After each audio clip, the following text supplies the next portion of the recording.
Hello, good morning students.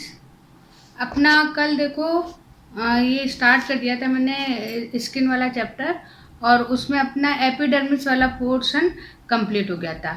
अब अपन उसका second portion कर रहे हैं, चर्म या डर्मिस।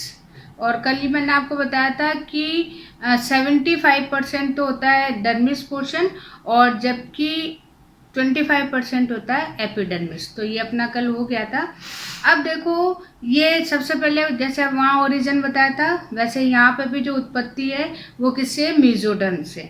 अब यहाँ पे देखो, मीजोडर्म जो है ये भ्रूण का एक भाग है। जब तीन जर्म लेयर, तीन जनन स्तर बनते हैं, तो उसमें सबसे बाहरी एक्टो होती है, बीच में मीजो होती है, फिर एंडो होती है।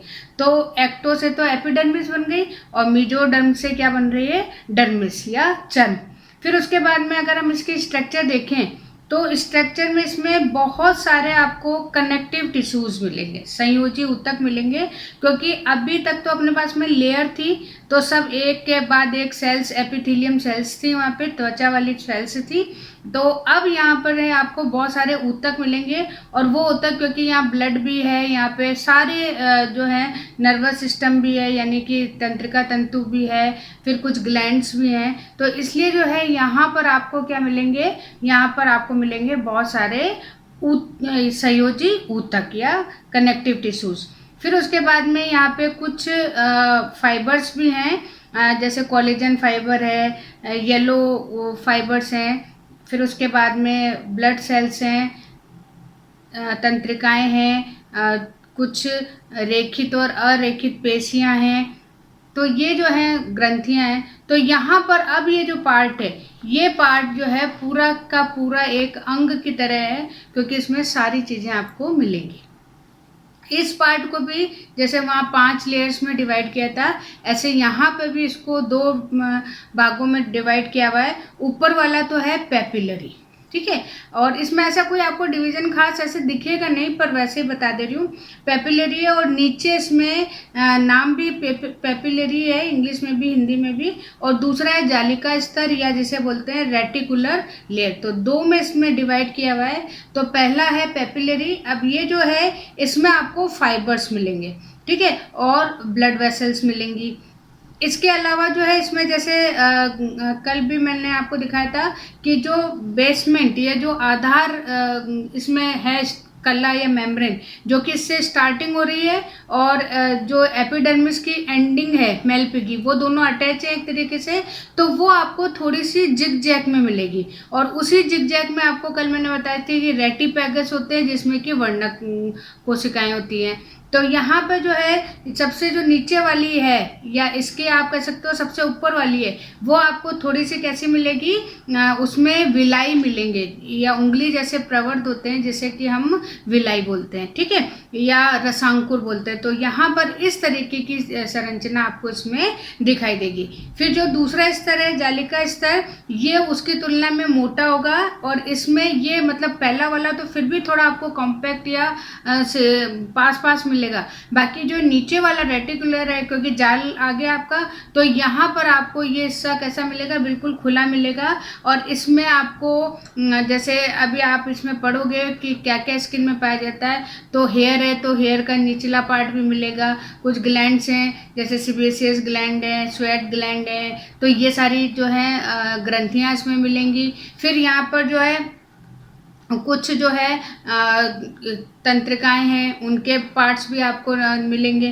तो इसलिए जो है ये भाग जो है थोड़ा सा खुला हुआ होता है। और उसके बाद में जैसे चाहे आप हाइपोडर्मिस कर दो या एक वसा वाला पार्ट कर दो, तो सबसे नीचे जो है वसा ऊतक पाया जाएगा। और यही वसा ऊतक है जो कि स्किन को पतला या मोटा करता है। बाकी पार्ट्स आप में जो है लगभग एक जैसे कहते हैं ना किसी से कि ये स्किन पतली है और ये यहाँ की स्किन मोटी है, तो जहाँ पर वसा का स्तर मोटा होगा वो स्किन मोटी होगी, और जहाँ पे वसा का स्तर पतला होगा वो स्किन पतली होगी। तो इस तरीके से, और यही जो है स्किन को शेप भी देती है। ठीक है ना, आकार भी देती है कि कहाँ कैसी आकृति, जैसे कल मैंने आपको बताया था कि हथेली है या पाँव है, तो वहाँ पर आपको ये चीज़ मोटी मिलेगी स्किन, और अगर आप जैसे आईज वगैरह में देखो तो वहाँ पे आपको पतली मिलेगी। तो ये अकॉर्डिंग टू ऑर्गन या अकॉर्डिंग टू अंग है कि इसकी त्वचा कैसी या मोटी या पतली कैसी होनी चाहिए। तो यहाँ पे आज अपना जो स्किन का पार्ट है वो यहाँ पर कंप्लीट हो गया।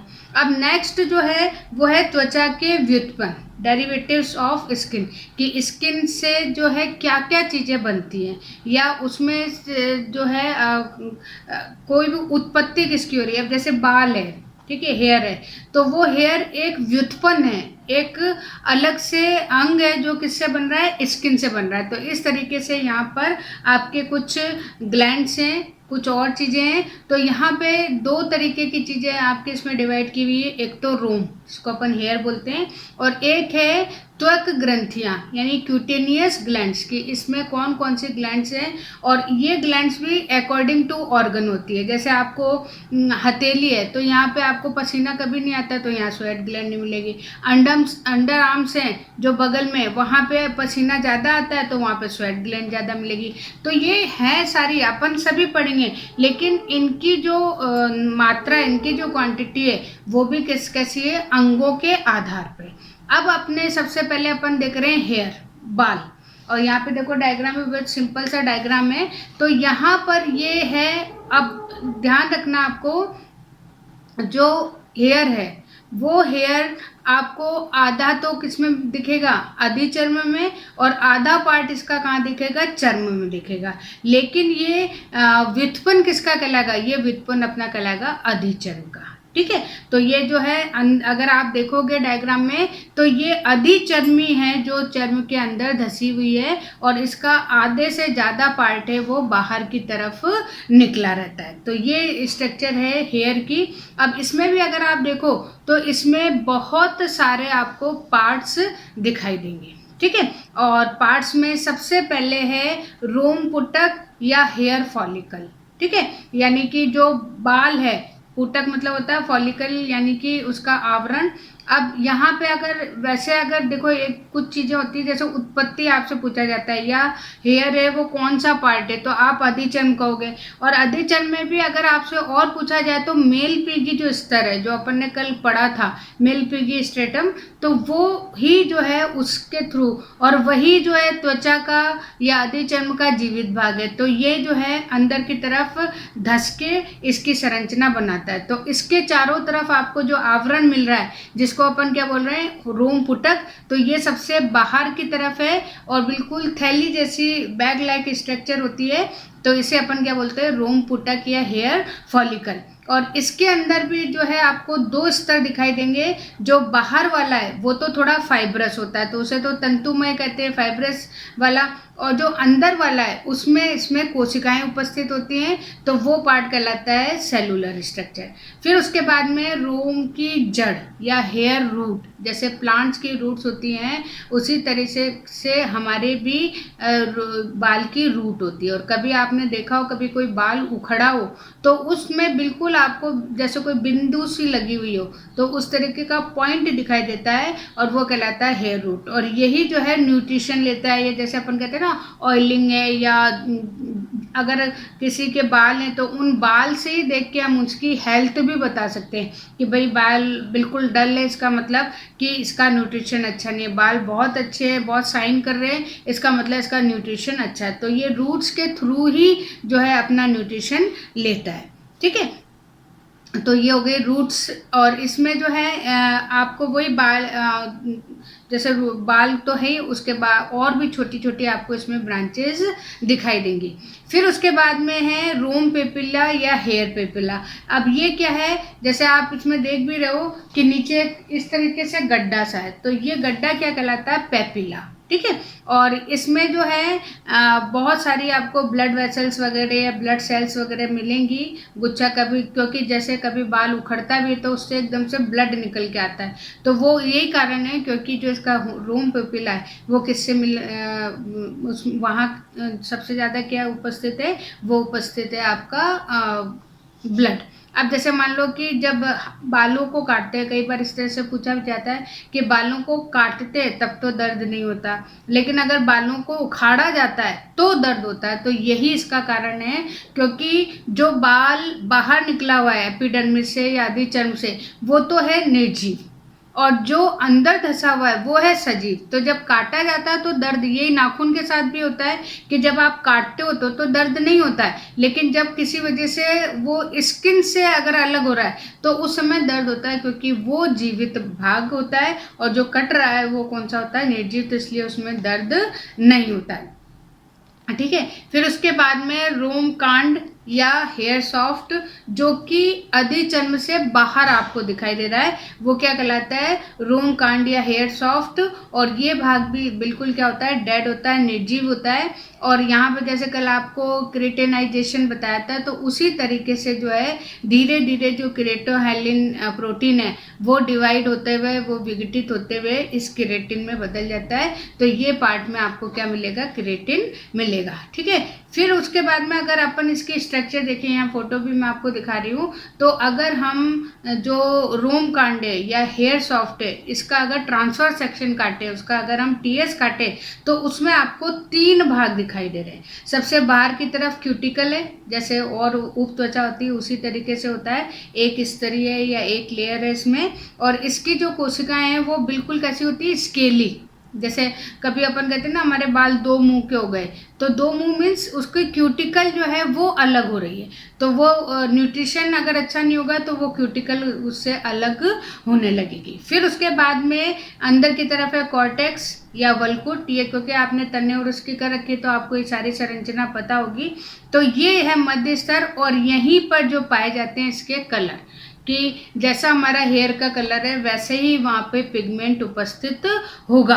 और जब जैसे मान लीजिए ब्लैक कलर जो है अपने इंडियंस में तो अधिकतर वही होता है, लेकिन अगर कलर नहीं है या बाल वाइट हो रहे हैं तो इसका मतलब कि वहाँ पर पिगमेंट नहीं है, वहाँ पे वो वर्णक कोशिकाएं नहीं है, और उसकी जगह वहाँ पर क्या भर गई है, हवा भर गई है।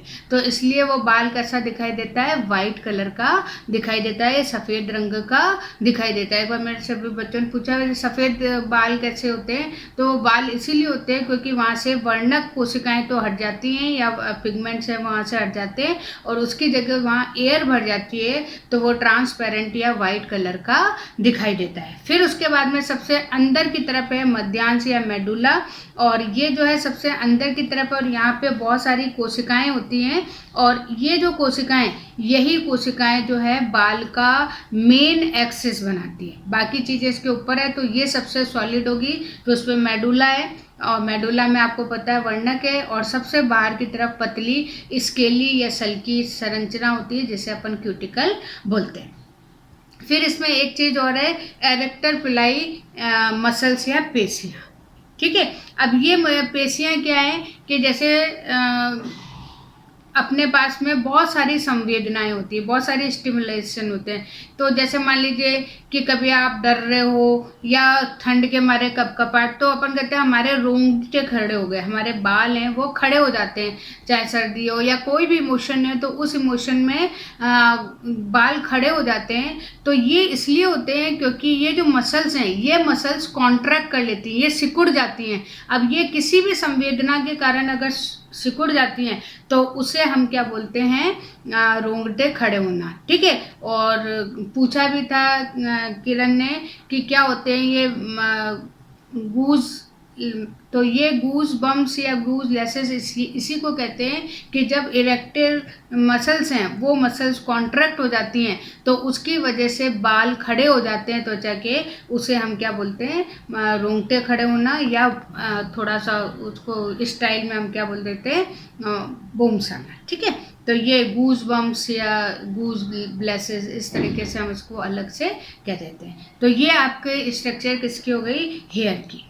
ठीक है। अब इसके बाद में कुछ यहाँ पर ग्लैंड्स भी हैं, और उन ग्लैंड्स में हम थोड़ा सा इसको कर लेते हैं, 1-2 कर लेते हैं, बाकी कल करेंगे।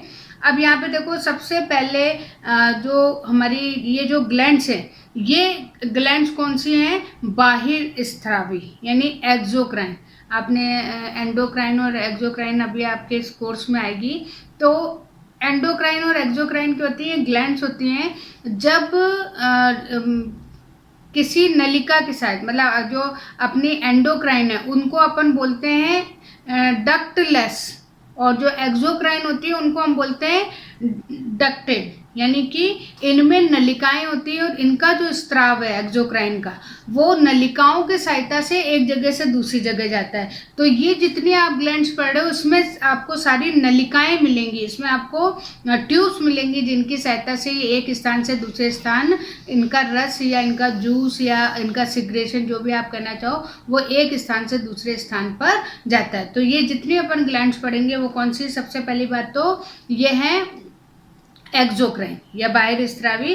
फिर उसके बाद में ये जो है अधिकतर अपने जो ग्लैंड्स हैं ये मेल पीगी जो अपन ने स्ट्रेटम पढ़ा है उसी का व्युत्पन्न ज़्यादा है, तो इसलिए जो है इसमें लिविंग पोर्शन है। तो इस मतलब वैसे तो देखा जाए तो एपिडर्मिस का 80% भाग डेड है, लेकिन जो नीचे वाला पोर्शन है वो थोड़ा लिविंग है।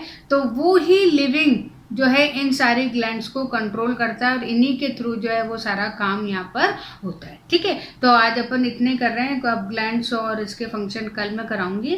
ठीक है, ओके, थैंक यू।